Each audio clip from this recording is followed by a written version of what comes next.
بسم اللہ الرحمن الرحیم۔ ناظرین السلام علیکم۔ آصف نثار غیاثی آپ کی خدمت میں اپنے یوٹیوب چینل پہ۔ پاکستان تحریک انصاف کافی مخمصے کا شکار ہے۔ ہم نے پچھلے ولاگ میں اسی پر بات کی تھی کہ سول نافرمانی کی تحریک پہ بات ہو رہی ہے، لیکن اندرون خانہ اس پہ کافی اختلاف پایا جاتا ہے۔ اس سلسلے میں ہماری معلومات کے مطابق جو ایک اجلاس بلایا گیا گزشتہ دنوں وزیر اعلیٰ ہاؤس میں، بڑا اہم، اس میں پارلیمانی پارٹی کا اجلاس تھا۔ اس میں ان کے M N As M P As بیٹھے ہوئے تھے، اور اس اجلاس میں بشریٰ بی بی نے بطور خاص شرکت کی، جو آج کل وزیر اعلیٰ ہاؤس میں مقیم ہے۔ اور بشریٰ بی بی نے یہ کہا، ان کے سامنے بات رکھی کہ اب کیا کریں، کیا ہونا چاہیے، ہمیں مزید نکلنا چاہیے، ہمیں جواب دینا چاہیے، ہمیں کارکنوں کا پوچھنا چاہیے۔ بتایا جاتا ہے کہ اجلاس میں کافی اختلافات سامنے آئے اور کافی لے دے ہوئی، اور بعض ایم پی ایز نے کھل کر تحفظات کا اظہار کیا۔ ان ایم پی ایز کا یہ موقف تھا کہ خدا را پہلے اپنے جو ابھی بند کارکنان ہیں ان کی واپسی کا تو انتظام کیا جائے، انہیں تو واپس جیلوں سے نکالنا جائے، اور جو گاڑیاں بند ہیں ان کا کچھ بندوبست کیا جائے کہ لوگوں کی گاڑیاں ادھر بند پڑی ہیں، لوگ جیلوں میں ہیں،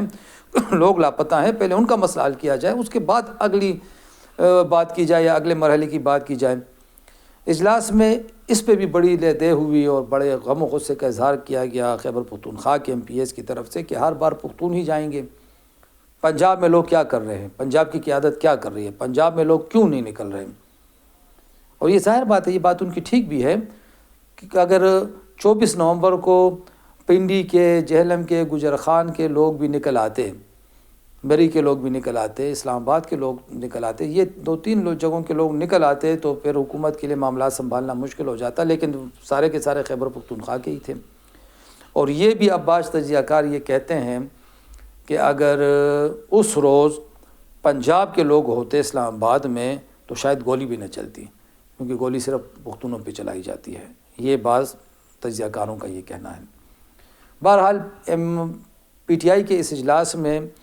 سول نافرمانی کی اس تحریک یا اس تجویز پہ بہت ہی زیادہ تحفظات کا اظہار سامنے آیا ہے، اور بتایا جاتا ہے کہ فی الحال جو ایم پی ایز ہیں، بہت سارے لوگ ہیں، ان میں کافی تذبذب پایا جاتا ہے، وہ ہچکچاہٹ کا اظہار کر رہے ہیں کہ فی الحال اتنی اہم چیز پہ یا اتنے بڑے مرحلے پہ ہم اس طرح نہیں نکلنا چاہیے۔ اس اجلاس کی جو ایک اور اہم بات ہوئی وہ یہ تھی کہ اس میں بعض غیر منتخب اراکین کابینہ بھی بیٹھے ہوئے تھے، اور ایک صاحب پہ تو کھل کے بہت زیادہ تنقید ہوئی، اور بعض ایم پی ایز نے کہا کہ بھئی جو آپ لوگ کہتے ہیں کہ خبریں لیک ہوتی ہیں، تو جب غیر منتخب لوگ بیٹھے ہوں گے وہی خبریں لیک کریں گے۔ ان صاحب کی موجودگی پہ وزیر اعلیٰ نے بھی حیرانگی کا اظہار کیا، اور انہوں نے کہا کہ ہم نے تو ان کو نہیں بلایا، یہ تو پارلیمانی پارٹی کا اجلاس تھا۔ پھر وزیر اعلیٰ نے ان سے ریکویسٹ کی، اور وہ بیچارے بہت ہی ایک عجیب و غریب کیفیت میں اجلاس چھوڑ کے چلے گئے، یعنی ان کو جانے کا کہا گیا، لیکن ایک دوسرے غیر منتخب مشیر جو بیٹھے رہے، ان پہ وزیر اعلیٰ نے کہا کہ بھئی یہ خان صاحب کی نمائندگی کر رہے ہیں اور یہ بیٹھے رہیں گے۔ تو اس سے یہ ظاہر ہوتا ہے کہ پارٹی کی صفوں میں اس وقت اچھی خاصی ایک آپس میں اختلاف کی جو لہر ہے وہ پائی جاتی ہے، اور بعض رہنما کھل کے کہنے لگیں کہ خدا را کچھ کام ہونا چاہیے، صوبے میں کام نہیں ہو رہا، ہمارے کارکن بیچارے مرنے کے لیے رہ گئے ہیں کیا،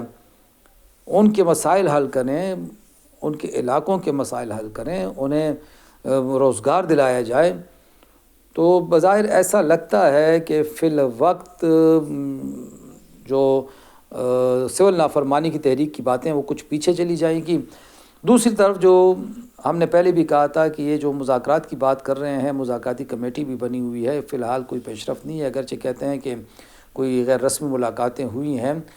اب وہ پی ٹی آئی کے اراکین جو کمیٹی ممبران ہیں مذاکراتی، وہ یہ کہہ رہے ہیں کہ جی حکومت دعوت دے گی تو ہم مذاکرات کے لیے جائیں گے، اور مذاکرات ہماری شرائط پہ ہوں گے۔ دوسری طرف حکومت اگرچہ مذاکرات کے لیے تیار نظر نہیں آتی، لیکن انکار بھی نہیں کر رہی، اور حکومت کا یہ کہنا ہے کہ پاکستان تحریک انصاف پہلے ماحول سازگار بنانے کے لیے سول نافرمانی کی جو کال ہے یا جو اس کا نعرہ ہے یا جو اس کا پروگرام ہے اس کو واپس لینے کا اعلان کریں، اس کے بعد بات ہوگی۔ پی ٹی آئی والے یہ کہتے ہیں کہ ہمارے قیدیوں کو آزاد کیا جائے پھر بات ہوگی، مطلب کہ دونوں طرف سے ایسی شرائط ابتدا سے پیش کی جا رہی ہیں کہ جس سے یہ لگ رہا ہے کہ بات شروع ہونی بھی مشکل ہو جائے گی۔ لیکن بہرحال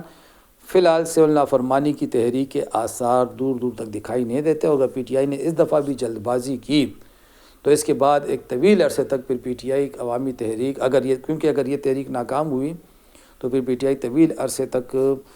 کوئی تحریک چلانے کے قابل نہیں ہوگی۔ اور پی ٹی آئی کے بعض لوگوں کا یہ کہنا ہے ہم سے آف دا ریکارڈ گفتگو میں کہ سول نافرمانی کی تیاری کے بغیر اگر ہم گئے تو 5% بھی اس تحریک کے کامیاب ہونے کے چانسز نہیں ہیں، اس لیے تیاری اور بھرپور تیاری کے بعد جانا چاہیے۔ غالباً ان کا خیال یہ ہے کہ مذاکرات کے لیے ماحول سازگار بنایا جائے، کارکنوں کو رہا کروایا جائے، کچھ خان صاحب کے لیے ریلیف حاصل کیا جائے، اس کے بعد اگر بعض باتیں نہیں مانی جاتی تو اس پہ سول نافرمانی کی طرف اگر جائیں گے بھی تو پھر کوئی جواز ہمارے پاس ہوگا۔ فی الوقت سول نافرمانی کی یہ تحریک دور دور تک ہمیں دکھائی نہیں دے رہی۔ خدا حافظ۔